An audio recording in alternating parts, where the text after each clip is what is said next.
We must have bricks in the car, road back around. Every light us out already got here one non-stop fire road. Got another brother, we rebuilding we. OG right there. Go subscribe to his channel.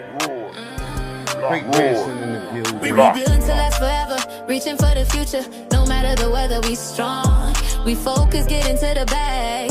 Moving smart with silence, never been the ones to brag. Haters see and hear the name, we rebuilding, we everlasting in the game. Stay far away from lanes. Praise the rules and Prince and Paul the name. We are not the same.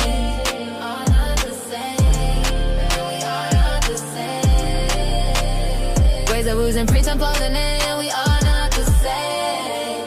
Are not the same. And we are not the same. Praise the rules and Prince and Paul the name. We are not the same. Na, na, na, na, na.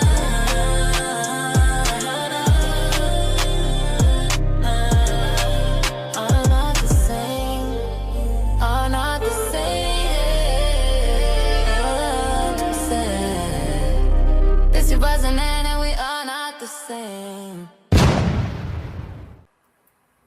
Well, what it do? Your great grandson in the building of we building we. You know what it is. You step up in the building, you press the like button, but yo, listen right now. It is crazy right now, y'all. It is crazy right now. Trump and Israel has struck Iran, man. Has struck Iran. You know how ugly this is? Hey, yo, 50 Cent, T.I., fuck all the bullshit that's going on, the big distractions and all that. It's a wrap. President Trump confirms U.S. military has begun major combat operations in Iran, y'all. This is crazy. But we're going to get into it real quick. A lot. You also have the threat of drones from Iran as well, and all of those ships, the carriers in the region, are vulnerable. ABC's Martha Raddatz. We're seeing those images again. They're very limited images, but they say a lot with the recent strikes that have been going on between the U.S. and Israel in a joint operation. President Trump moments ago speaking from his Florida estate in Mar-a-Lago. We want to take you there. His words about the operation. A short time ago, the United States military began major combat operations in Iran.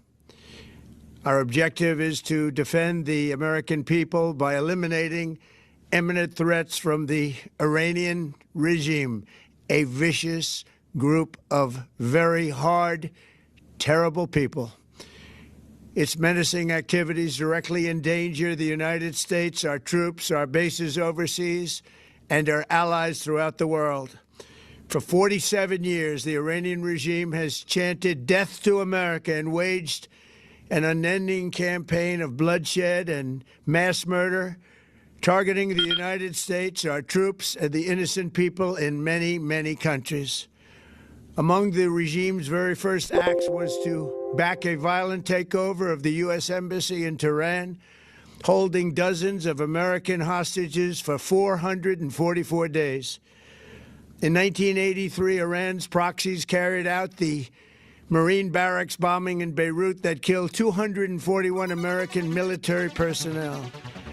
In 2000, they knew and were probably involved with the attack on the USS Cole. Many died.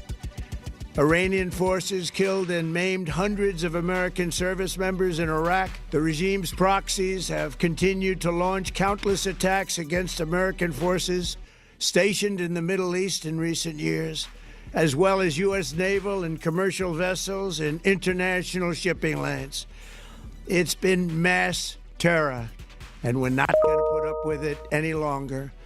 From Lebanon to Yemen and Syria to Iraq, the regime has armed, trained, and funded terrorist militias that have soaked the earth with blood and guts. And it was Iran's proxy, Hamas, that launched the monstrous October 7th attacks on Israel, slaughtering more than 1,000 innocent people, including 46 Big Americans, distraction. while Big taking distraction, 12 of y'all. our You see what it is? citizens hostage. Big It distraction. was brutal. Crazy. Something like the world has never seen before. Iran is the world's #1 state Big sponsor distraction, of terror, y'all. and just recently killed tens of thousands of its own citizens on the street as they protested. It has always been the policy of the United States, in particular, my administration, that this terrorist regime can never have a nuclear weapon. I'll say it again. They can never have a nuclear weapon. That is why in Operation Midnight Hammer last June, we obliterated the regime's nuclear program at Fordow, Natanz, and Isfahan. After that attack, we warned them never to resume their malicious pursuit of nuclear weapons, and we sought repeatedly to make a deal. We tried. They wanted to do it. They didn't want to do it. Again, they wanted to do it. They didn't want to do it. They didn't know what was happening. They just wanted to practice evil. But Iran refused, just as it has for decades and decades. They've rejected every opportunity to renounce their nuclear ambitions, and we can't take it anymore.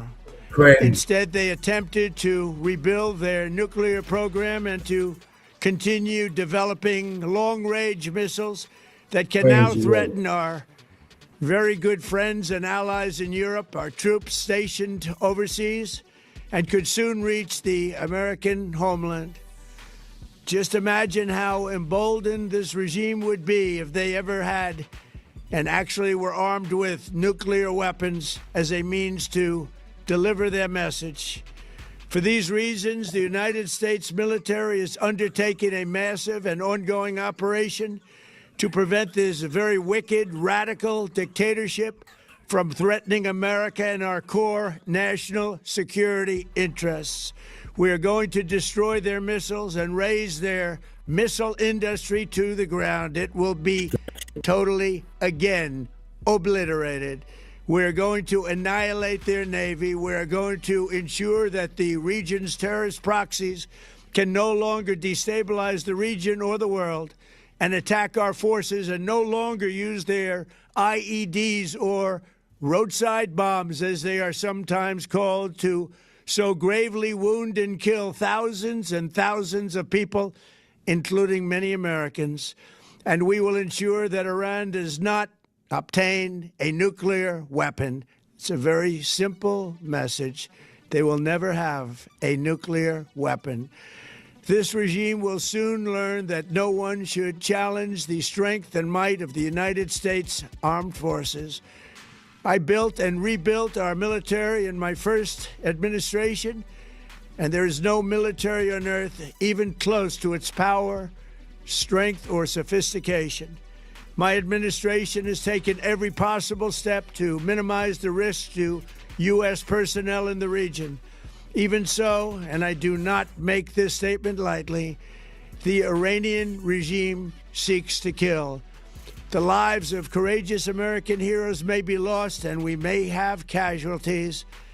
That often happens in war. But we're doing this not for now. We're doing this for the future, and it is a noble mission. We pray for every service member as they selflessly risk their lives to ensure that Americans and our children will never be threatened by a nuclear-armed Iran. We ask God to protect all of our heroes in harm's way, and we trust that, with his help, the men and women of the armed forces will prevail.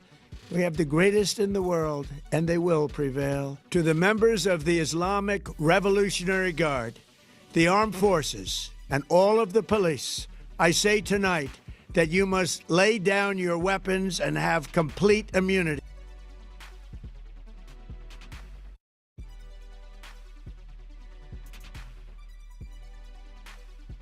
This is a big distraction. This is a big distraction. We live right now. If you just stepped in the building, press the like button. So this was going on. President Trump confirms U.S. military with Israel has begun major combat operations in Iran. Hey, yo, they bombed Iran today, y'all. They dropped this information like, say, a half an hour ago. What happened right now, man? Forget all the bullshit going on. Fuck 50 Cent. Fuck T.I. Fuck all the dumb shit that's going on social media with the big distractions.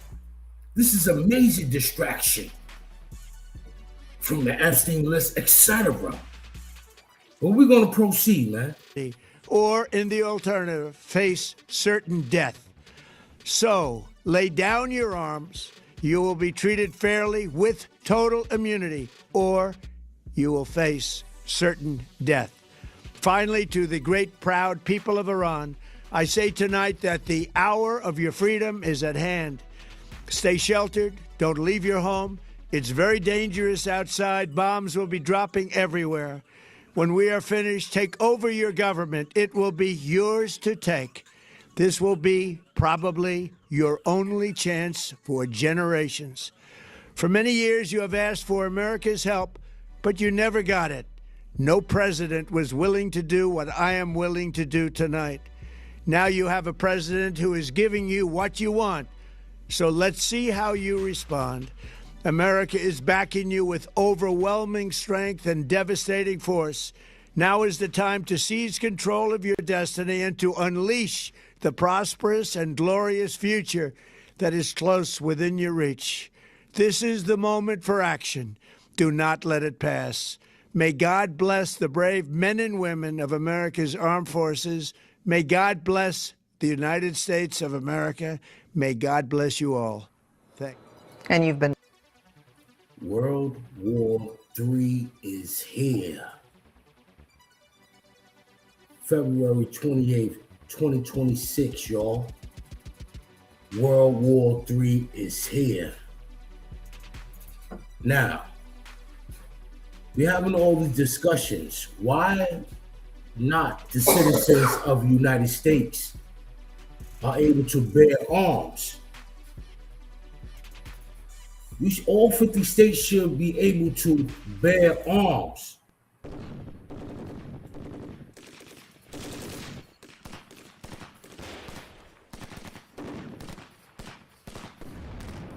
I'm keeping 100. All 50 states should be able to bear arms, felons, etc. The reason why I said that, man, it's about to be wild. This is a holy war that's going on, and y'all really don't understand what's going on. U.S. and Israel struck Iran, y'all. And y'all all know that Iran is not by themselves. Everybody's not talking about their allies. Always remember, man, anybody can get touched. Anybody can get touched. We're going to proceed.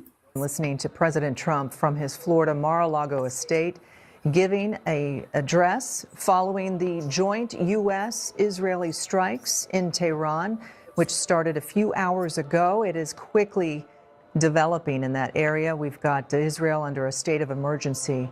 And we want to take you to Washington, D.C., along with Americans. Many of the lawmakers are also learning about this. We want to go to ABC's Selena Wang with some reaction. Selena. Well, for weeks now, the American people, as they have heard the president repeatedly threaten military action against Iran, the American people have been waiting for a clear justification for what exactly the president's endgame would be. You just heard the president there lay out multiple justifications for this major combat operation. It's not just Iran's efforts to rebuild its nuclear program. It goes beyond its development of long-range missiles and support for proxy groups across the region. He also explicitly calls on the Iranian people to seize the opportunity for regime change with that stark warning. This is a president who has campaigned on ending wars. He's now acknowledging we may have casualties.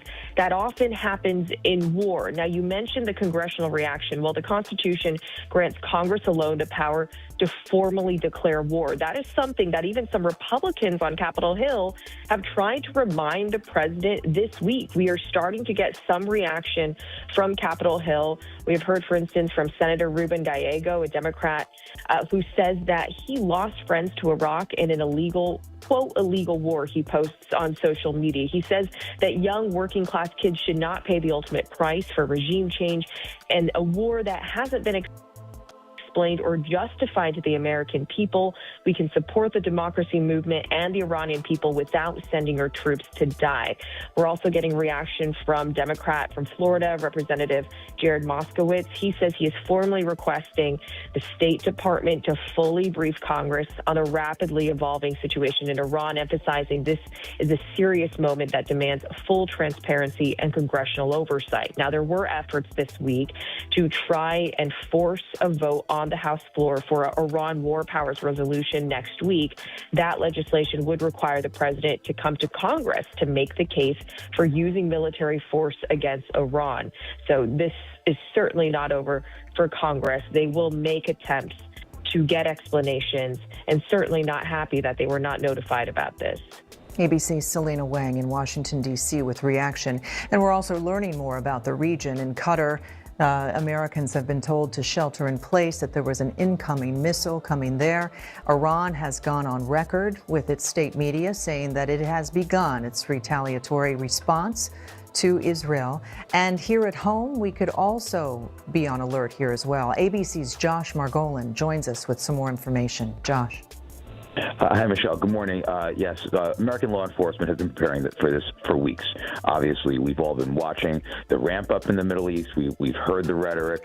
So as there's no actual threat right now against domestic facilities, but law enforcement, especially in population centers in New York and LA, where there are large Jewish communities, large Iranian communities, Israeli communities, they have been preparing, and we should expect to start seeing a visible uniform presence. That could be anything as little or as minimal as, say, marked police vehicles in front of synagogues during Shabbat morning services today, or something even, greater security precautions taken at schools with large student bodies of Iranian Americans or Iranian expatriates.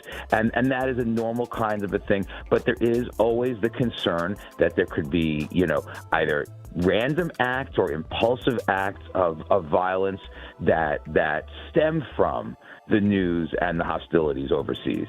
Josh, we've heard from intelligence over the months and the years, especially since the Gaza situation with the war between Israel and Hamas, that there was always concern about heightened security and what was needed here, and those lone the people who might act solely alone or organized in areas around the world, including here in the U.S.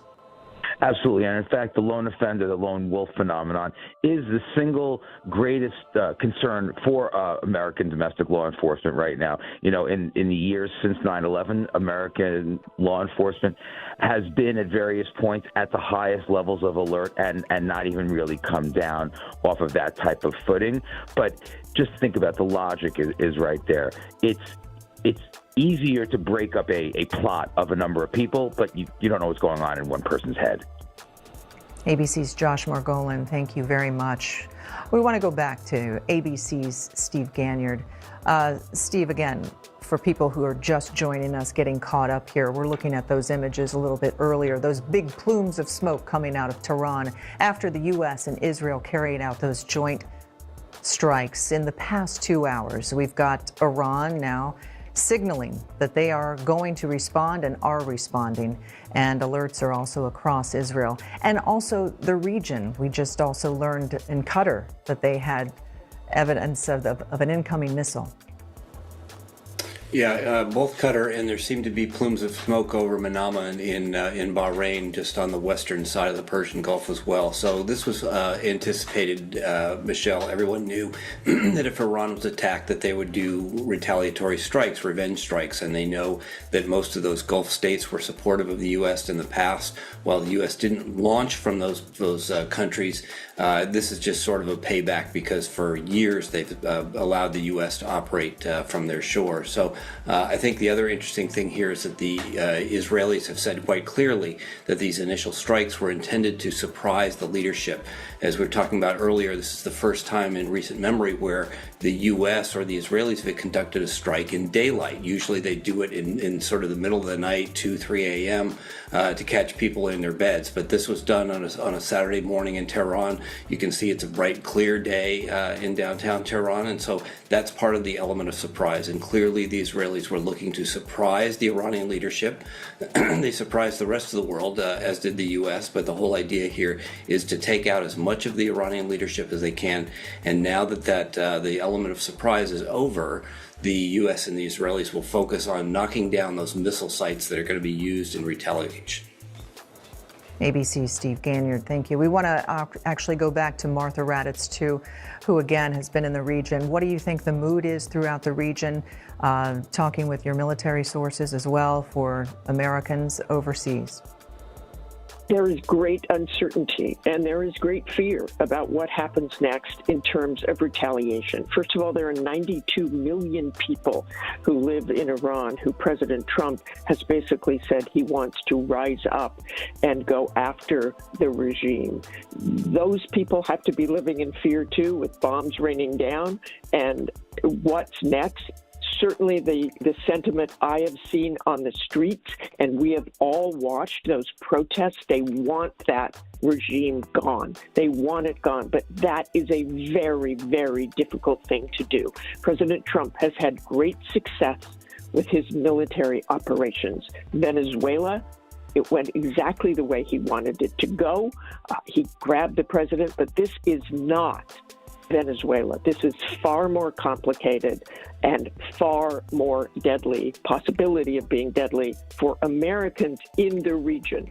Iran can't reach the U.S. right now with any sort of missile, but they can reach our bases in the region.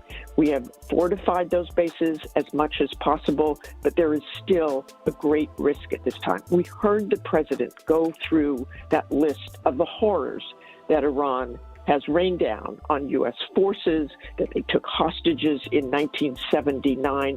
But during my trips there over the last decade or so, there had been a warming of relationships. In July of 2015, we signed that nuclear agreement along with Britain, France, Russia, China, Germany to restrict Iran's nuclear program in return for sanctions relief.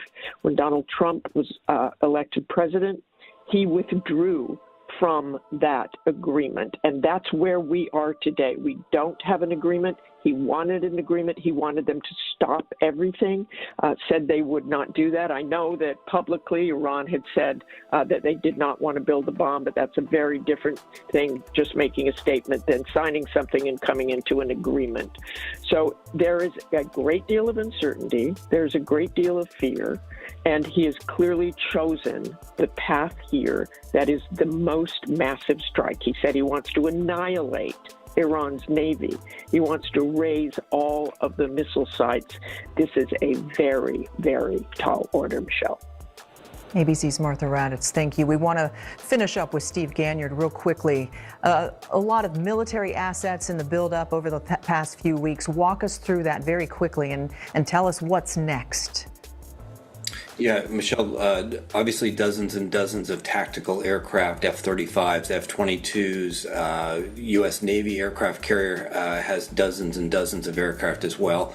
But we're also going to see Israeli aircraft participating, but it is going to be an air war. It's going to be an air war coming from land bases, mostly in Israel, and from the two U.S. aircraft carriers that are in the region. So they have the ability to do sustained operations. So the president has said this will not be just one day, will not just be one set of strikes, that this will go on for days.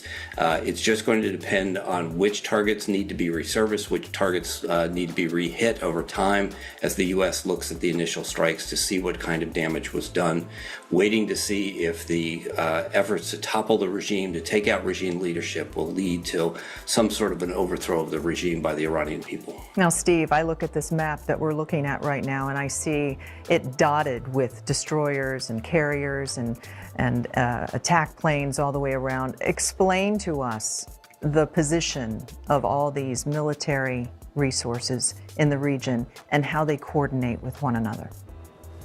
Yeah, Michelle, you can see there that the Persian Gulf is sort of like a bathtub, and so most of the major combatants that the U.S. has are out of the Persian Gulf and they're in the Indian Ocean. So we have the USS Lincoln is well south of Tehran, or of Iran, the Iranian coast, several hundred miles off the Iranian coast, so well out of expected danger from short and medium range missiles that Iran may launch at it. So most of the U.S. naval power is outside of the Gulf. There are some smaller ships that are going to try to escape, but right now the Iranians have their heads down because both the Israelis and the U.S. are going after those missile sites. They're going to try to retaliate by the Iranians. So most of the things you see there are well outside, or at least in a safer place than they might be, not inside of the Persian Gulf, where they would be sort of much easier to target. You know, the president said again tonight that they had obliterated nuclear sites. He rattled off 3 of them, of course, the Natanz, as well as the Fordow also. And give us an idea of how much destruction that they had last June, and also what they're after in these initial hours of their bombing campaign, the U.S. and Israel. Yeah, those strikes earlier on in Midnight Hammer, Michelle, were very, very pinpoint, and they used B-2 bombers and these hardened penetrators that are able to penetrate deep underground. So the damage that was done there was anticipated to be quite extensive. We don't have any way to look underground to see what was actually destroyed, but we have seen that the Iranians in the past few weeks have tried to pour cement over the top of some of those nuclear facilities to make sure that the U.S. can't hit them again. To do that, to go after those deeply buried targets, is going to take B-2s. It will take bombers over Tehran. We haven't seen those involved. That was part of this deception plan that the U.S. and the Israelis put together. They weren't going to put big bombers in the region to sort of give a heads up to the Iranians. It's sort of like, oh, we'll keep talking, the negotiations. We said Marco Rubio is going to go to the region here on Monday. So they tried to lull the Iranians into a sense of complacency that maintained the element of surprise. And we learned that there were Tomahawk missiles, other missiles that were used in this initial strike. What sort of capability do we think Iran has at this point? At this point, it's just going to be revenge shots. So, in the past, the Iranians have launched at not only the base or the countries in the region that have been supporting the U.S. Now we're seeing the what appears to be the Fifth Fleet headquarters in Manama, Bahrain, has been targeted. Perhaps in Qatar, the U.S. bases there in Qatar. So it's all revenge shots, and it's just trying to do something to disrupt the flow of U.S. aircraft and Israeli aircraft over Tehran. So they're going to be very limited. They're going to have to be a bit heads down because obviously there are airplanes airborne right now looking for missile sites, trying to preempt those missile attacks. And so this is going to be a real challenge for the Iranians to do something substantive while they don't know what their leadership, whether their leadership is still alive, they don't know what their leadership wants them to do. But at this point, what the Iranians are going to be able to do is mostly revenge. The unique part about this effort is this is the first time that the U.S. really in decades has gone after any of their naval assets. So the Iranian Navy, various ports have been hit along the Persian Gulf and along the Indian Ocean, Chabahar, Bandar Abbas. So the U.S. is going to go to great lengths to make sure that the Iranian Navy, the IRGC part of that, don't have the ability to interfere with shipping, particularly oil shipping, coming out of the Persian Gulf. Steve Ganyard, thank you very much. Stay with us. We want to go back to Tel Aviv. That's where Ian Pannell has been hunkering down, and he's back out of that shelter, as we can see. But again, the alerts are still there. Ian, give us an idea about the mood there in Israel. There's a state of emergency that's been going on. Iran has, through its state media, says that its response has begun.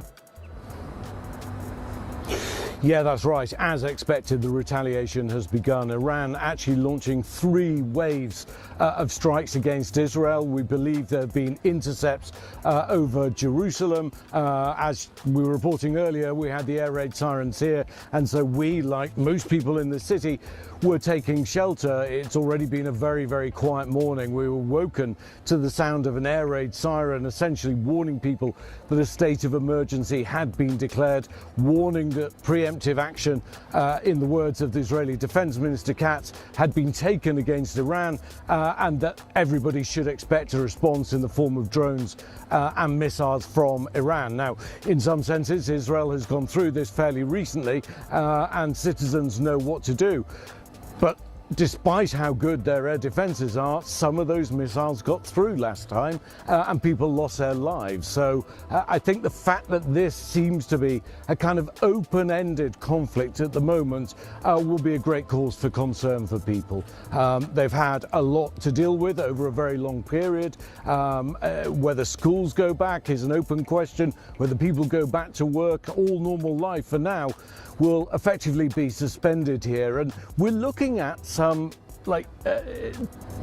historic change in the Middle East underway right now. We've already seen substantial change ever since the attack here on October the 7th, 2023. We saw the war in Lebanon against Hezbollah significantly weakened. We've seen Bashar al-Assad, the leader of Syria, deposed. We've seen attacks in Yemen against the Houthi rebels. In many ways, Israel has dealt with a lot of its enemies, and the kind of face of the Middle East has been undergoing this rapid change. And this, in some senses, is the largest and the biggest part of that. Now, we can't say at the moment where this is going to end. The president set himself a very large list of objectives of what he's trying to achieve here, destroying the Navy, dealing with its missiles, encouraging the Iranian people to come out onto the streets.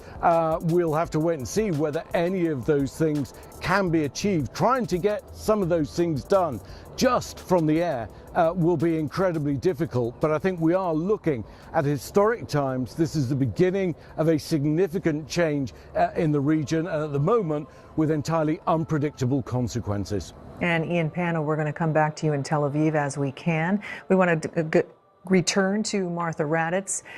Ian said that he's noting a major shift and a major change in the region. Do you agree with that? I certainly do. And what happens next, and those proxy groups coming back and trying to attack the U.S., trying to attack Israel or U.S. bases, and you have to look at what the U.S. has in that region. Typically, there are about 30 to 40,000 U.S. military forces stationed in the Middle East. We have 35,000 now because we've been adding to that, and certainly those destroyers, those aircraft carriers, so it will probably more than 40,000. Those U.S. military bases, we have in Iraq 2,500 people, in Jordan 4,000, Qatar, which is the Al Udeid Air Base. Yep, so that's what it is, yo. Off top, pause. We're dealing with a real situation right now. Let me turn this down real quick. We're dealing with a real situation right now, you know. Forget all the propaganda, forget all the distractions what's going on. This is a big distraction. You feel me? You know already, man, beats made by... What the beats made by? Let's go.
I'm a big hustler. I work hard for my money. Okay. I work very hard for my money. So you don't have the right to ask me where I get my money. So we need to create ideas together. We need to like exchange mindset, business mindset together. Not to you. Because if I tell you now I'm wasting my time, you just want to monitor my money. Have my money come and go. So don't stop me again.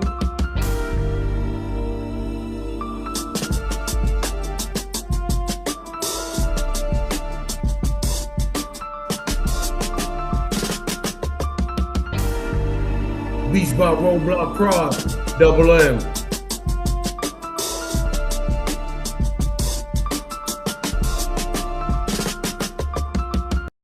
Too much going on.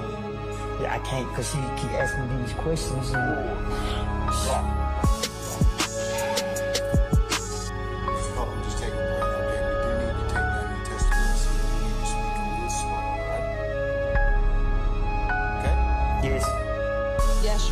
Telling Detective Gaither that?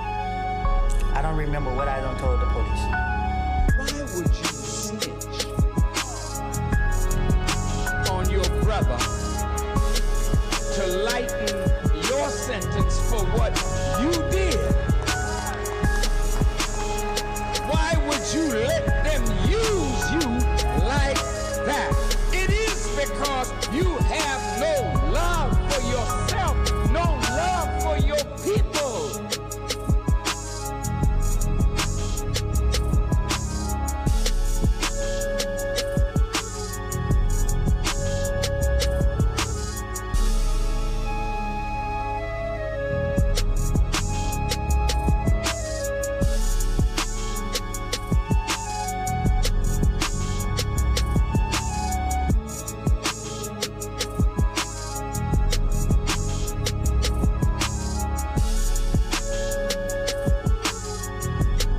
Which right now they believe there might be a missile coming towards Qatar. Normally around 10,000. We have a base in Kuwait. We have a base in Bahrain, 3,200. This is where the Navy's 5th Fleet is. And in the United Arab Emirates, the Al Dhafra Air Base. So you have all of these people. They have been trying to protect them. They have added defensive measures over the past month or so, but there is still a great deal of concern. I have to think of the parents of the military tonight, the spouses, who had not really heard a warning like that from President Trump. Obviously, our forces are in danger even when they're doing exercises.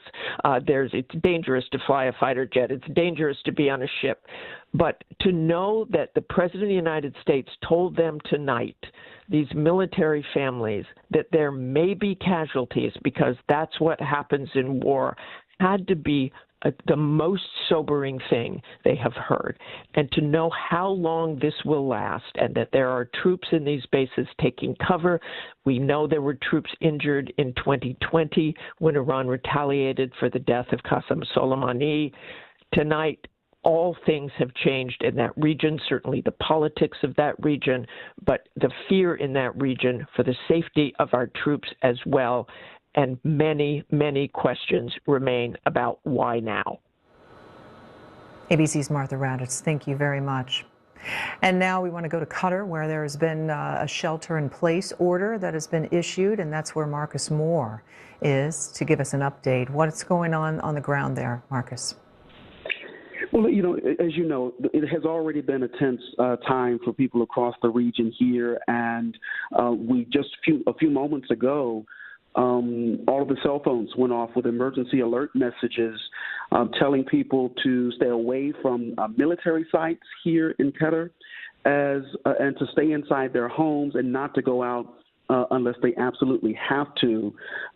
This following the military operation that took place this morning, and now has resulted in swift reaction from neighboring countries. Obviously, as you know, so many people have been concerned about any type of military action in Iran, the impact that could have on the overall region, and the risk for there to be a wider conflict.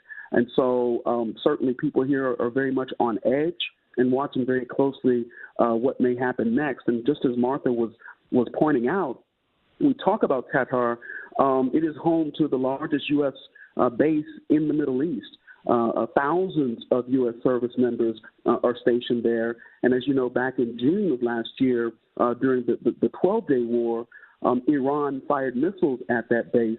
Those missiles were intercepted, but certainly does give you a sense of how American assets in the region are potential targets in the days ahead as the situation unfolds.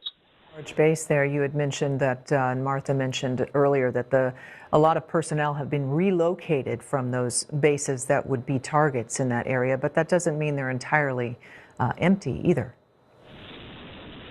Yeah, absolutely. They'll almost certainly have personnel still there. And it's also worth noting that the U.S. Embassy as well here in Qatar and in Bahrain, they told employees there to shelter in place until further notice. So you have a lot of Americans in the region here who are potentially in harm's way, and certainly officials trying to take steps to protect them as best they can. As you just noted, there have been some evacuations that have been reported, but there are still so many who are still here in the region who, again, are being told to stay in their homes and inside buildings in a safe place as this continues to unfold. And Marcus, as we watch this unfold, again, you're looking at images from earlier for strikes that occurred in a joint operation between the U.S. and Israel on targets in Tehran, kicking off what the president has described as a widespread operation.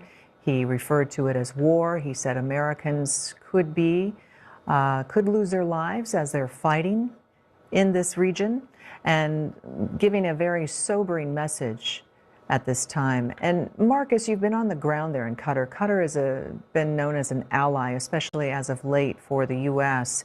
What's been the mood there on the ground ahead of this military buildup as it was happening and ahead of these strikes? Well, certainly people have been very concerned about what could happen and the potential for there to be more and wider violence and fighting in the region. Yes, Qatar has worked very closely with the United States. The United States sees Qatar as a partner in the region. But as you know, Qatar has also played a very key role as a mediator, obviously with vested interest with other countries in the region in trying to promote stability.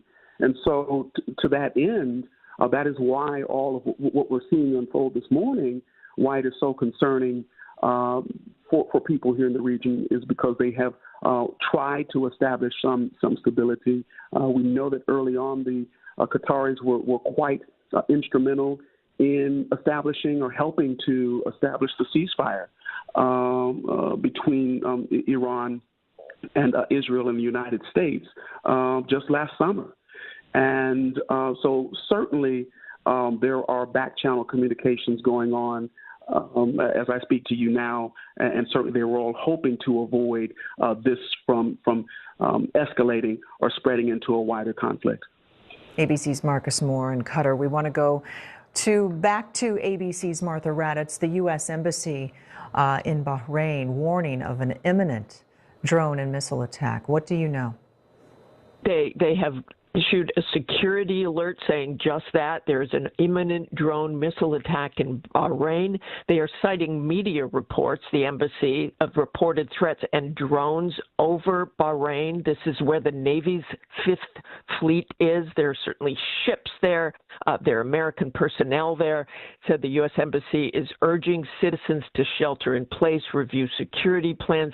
If you hear a loud explosion or if sirens are activated, immediately seek cover. Now, I should say that families there and the military there are not used to this kind of warning. They certainly are in Israel, where Ian is and where I've spent a lot of time as well. You know how to seek cover. You have bomb shelters.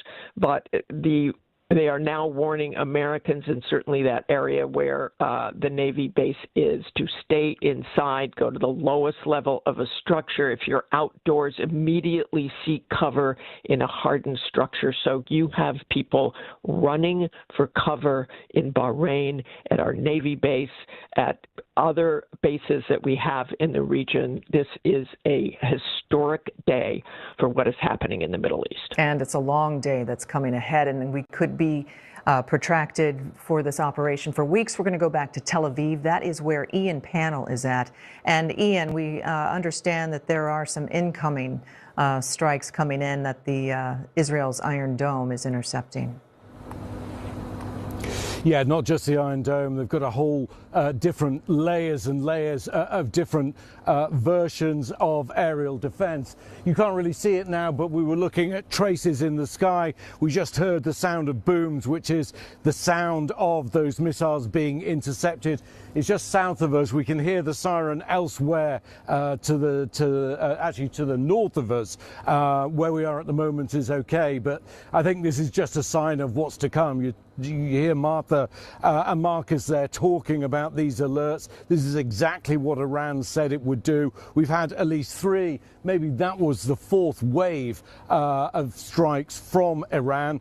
Israel has a very sophisticated air defense system, some that are capable of even leaving the atmosphere and intercepting ballistic missiles before they re-enter the atmosphere and start to work towards their target. The last level in some senses is the Iron Dome, but certainly during the conflict last June, Iran also fired a large number of drones. In many senses, if you look at the war in Ukraine, a lot of Russia's drone technology came from Iran. So it has a large amount of capability there. I think if the regime in Iran feels that it's in a fight for its life, then it won't hold back. In some senses, I think there were limitations put on the responses that came last June, the attack on Qatar. There was a suggestion that there had been prior warning, people had been moved out of the base. Iran had to be seen to retaliate, but in actual fact, it wasn't particularly grave, and those missiles were intercepted. We could be in a very different ball game right now, and it's just a few hours since we were woken up in the morning with the first alert that Israel, together with the US, had struck Iran already. We've seen 4 waves of strikes from Iran. One thing that's different from this, Ian, is that it's seemed to be rapidly developing throughout the region. We definitely want to go to Steve Ganyard again, who can talk to us a little bit about the military assets in Bahrain. And as we mentioned earlier in talking with Martha, the U.S. Embassy there telling people to shelter in place because of what they call as an imminent strike that's happening. Yeah, Michelle, we're actually seeing a video of what appears to be an Iranian strike on the U.S. Navy's 5th Fleet headquarters, or at least in the entity. There's also a Maritime Operation Gulf Cooperation Council coordination. There's other reports of bases, U.S. bases, Qatar, Kuwait, Jordan, UAE. There's reports of incoming coming Abu Dhabi. So all of these feared retaliatory strikes seem to be come to pass. Now, how many of them there will be, how accurate they'll be, how long the Iranians will conduct these strikes is an open question. These were obviously pre-planned retaliatory strikes. All of these areas are well known to the Iranians. They're airfields and ports that the U.S. Navy has used for years, and so they could just pre-register. They would know where to fire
24-hour warning listen. I have a friend, former CIA officer, who was at the White House this morning talking to his friends, and he says that a decision has been made to attack Iran on Monday or Tuesday.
He said, he will start a war. I'm not going to start a war. I'm going to stop wars.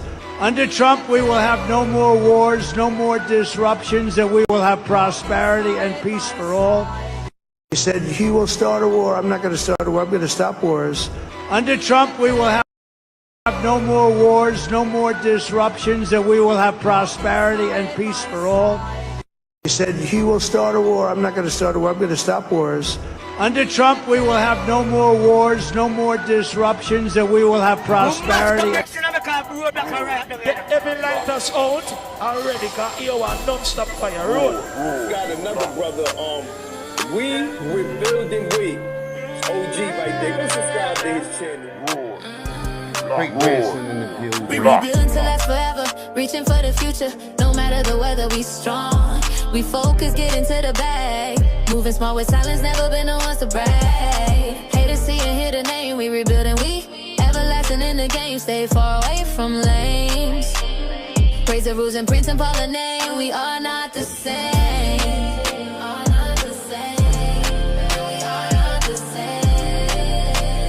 Praise the rules and Prince and Paul the name. We are not the same.